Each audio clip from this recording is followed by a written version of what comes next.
সবাই যদি স্বপ্ন দেখতো, যারা ইয়াং জেনারেশন আছে যে আমরা হিরো হব, আমি হিরোইন হব, তাহলে হয়তোবা আরো বেশি হ্যাপি হতাম। কারণ আমাদের ইন্ডাস্ট্রিতে অনেক আর্টিস্ট দরকার। আমরা চাই নতুন নতুন সব আর্টিস্ট আসুক। আর মিস আর মিসেস এলিগেন্সের বাংলাদেশে এটার সেকেন্ড সেশন চলছে।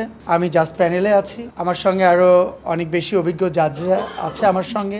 অ্যাকচুয়ালি আসলে যে প্রোগ্রামে বিচার করলে তো আসলে আমরা যে কোনো একটা ক্যাটাগরি ধরে তো আমরা চাইলে তাকে শনাক্ত করতে পারি না বা ইয়েস কার্ড দিতে পারি না। আমরা তাদের বিভিন্ন ধরনের কারুকলাম দেখি, এক্সট্রা কোনো যদি ক্রাইটেরিয়ার ভিতরে থাকে বা এক্সট্রা যদি কোনো পারফরমেন্স তার জানা থাকে সেটাও দেখি। ইভেন যদি যে যেটাতে ইন্টারেস্টেড ফিল করে, অ্যাকচুয়ালি আউটলুকটা তো অবভিয়াসলি ফার্স্টে আউটলুকটা দেখতে হবে, এরপরে তার অন্যান্য মেধাশক্তিতে তার কে কতটুকু প্রসার বা প্রস্তর আমরা সেটা দেখি।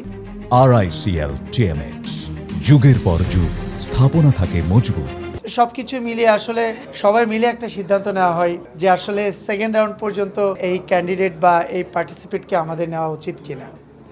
অভিনয় শিল্পীর অভাব বলতে গেলে তো প্রজেক্ট খুব কম, অ্যাকচুয়ালি প্রজেক্ট কম বিধায় আমরা নিজেরাই তো এখন চলচ্চিত্রের পাশাপাশি কেউ কিছু করার চেষ্টা করি আর কি। তা এখন আগে যেমন আমরা মানে প্রফেশনাল, এটা আমাদের প্রফেশন, আমরা আর্টিস্ট, এখান থেকে আমাদেরকে ইনকাম করে চলতে হবে, এরকম অনেক কিছু চিন্তা করতাম। এখন অনেকে এটা আর চিন্তা করে না, এখন চিন্তা করে যে আমি অন্য কোথাও গেলে হয়তো, অন্য জায়গায় জব করলে হয়তো আরো বেশি ফ্যামিলিগতভাবে সলভেন্ট হতে পারবো বা নিজেকে চলানোর জন্য আরো বেশি পারফেক্ট জায়গা তারা খুঁজে বের করে।